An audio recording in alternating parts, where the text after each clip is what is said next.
What's up, Suplex Rumble family? A masked lunatic just destroyed Raw last night, and the entire WWE universe is asking the same question: is Dean Ambrose back? Stick around because we're breaking down every clue, every moment, and what this could mean for WrestleMania season. Welcome back to Suplex Rumble, the home for the most insane wrestling breakdowns, analysis, and predictions. If you're new here, smash that subscribe button and hit the bell so you never miss a moment of wrestling chaos. And to my returning lunatics, you know what to do. Drop a comment below with your theories because tonight, we're going deep. Last night's Raw in Philadelphia wasn't just another episode. It was a statement, a mystery, a revelation that has the entire wrestling world buzzing. So let's rewind, break it down, and figure out if the lunatic fringe is truly back in WWE. Alright, let me paint the picture for you. February 9th, 2026. Raw is live from the Wells Fargo Center in Philadelphia, one of the most electric crowds in all of wrestling. The show's been solid so far, but nothing too crazy. Championship matches announced, some decent promos, the usual Raw formula. But then, the lights go out. Now, we've seen this a million times in wrestling, right? Lights go out, someone returns, crowd goes wild. But this time felt different. Because when those lights came back up, standing in the middle of that ring was someone we've never seen before. A figure, dressed in black tactical gear. Black cargo pants, black boots, a weathered leather vest covered in chains and patches. But here's the kicker: a mask. Not your typical look-at-her mask. Not a corporate-issued mask. This was something raw. Something brutal. A black and silver mask with crimson accents, designed to look almost animalistic, almost unhinged. The crowd? Silent for about 3 seconds. Then recognition started to kick in. The body language. The stance. The way this person moved, the trademark head tilt, that slight swagger. And then, eruption. The Philadelphia crowd started chanting. You know what they chanted. Ambrose. Ambrose. Ambrose. But here's where it gets interesting.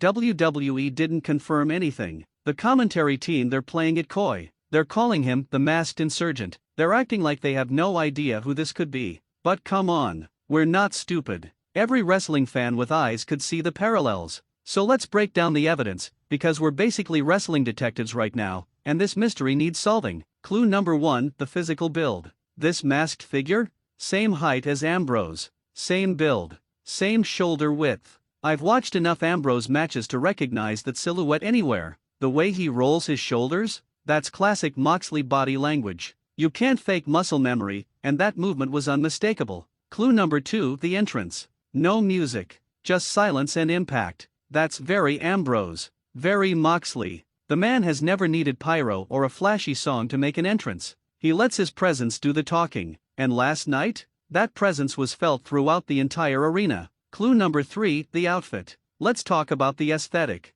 Black tactical gear. Chains. That rough, street fight look. This isn't some corporate WWE designed costume. This looks like something pulled straight from the independent wrestling scene. It's got that dangerous edge. That unpredictable vibe. That's Ambrose's DNA right there. Clue number 4, the Philadelphia connection. WWE didn't choose Philadelphia randomly, folks. This is the city where Ambrose, alongside his Shield brothers, created some of the most iconic moments in modern wrestling history. The Shield's debut? Close to Philly. Some of their biggest matches? In the Northeast. This is symbolic. This is WWE saying welcome home without actually saying it. Clue number 5, the in-ring actions. Now here's where things got spicy. This masked man didn't just stand there looking mysterious. Oh no. We got action. We got violence. We got that trademark chaos. A mid-card heel was cutting a promo. I won't name names because this isn't about him, but he was running his mouth, being disrespectful to the fans, typical heel stuff.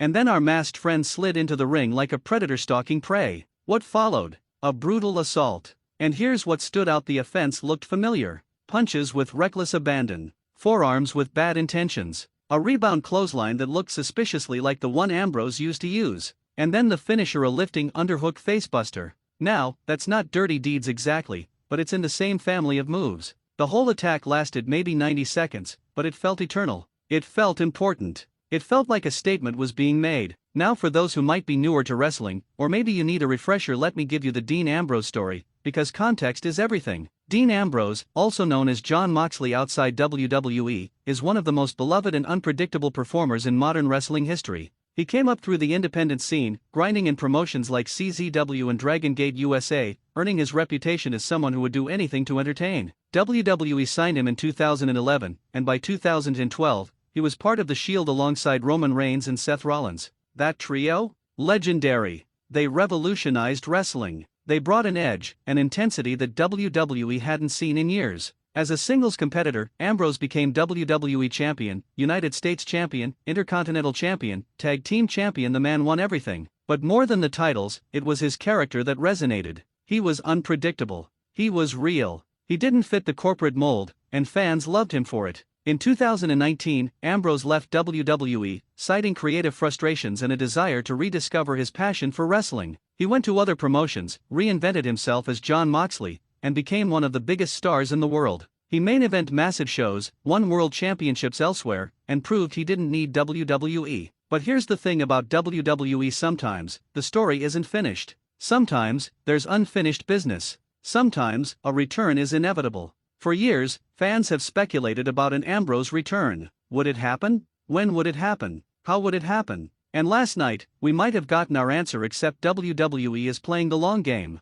They're making us work for the confirmation. They're building mystery and intrigue. This masked character approach? It's brilliant. It gives WWE plausible deniability. It gives them flexibility. If this is Ambrose, they can build to a huge unmasking moment. If it's not, though, let's be real, it totally is. They have an out. But for storytelling purposes, this is gold. This is how you create buzz. This is how you get people talking on social media, making YouTube videos like this one, and keeping eyes on your product week after week. So let's talk implications. What does this masked return mean for WWE going forward? If this is Dean Ambrose, every single person in that locker room just got put on notice. Ambrose doesn't play by the rules. He's not interested in kissing up to authority or playing politics. He's interested in chaos, in competition, in proving he's still one of the best. Current champions? You should be nervous. Up-and-coming heels trying to make a name? You just became target practice. This masked insurgent storyline opens up so many possibilities for feuds, 4 matchups we've never seen before, 4 dream matches. We're just weeks away from the road to WrestleMania, the biggest show of the year. WWE is building their card, and if Ambrose is back, he's absolutely going to be a major player. Could we see a Shield reunion? Could Ambrose be inserted into a title picture? Could he be the wild card that changes everything? The possibilities are endless. This is what we live for. This is why we watch wrestling. The surprises. The moments that make us jump out of our seats. The returns that feel special and earned. WWE has been criticized, rightfully so at times, for predictable booking, for not taking risks. But this feels risky. This feels exciting. This feels like WWE saying, we hear you, and we're going to give you something special. If this is truly his return, it's being done on his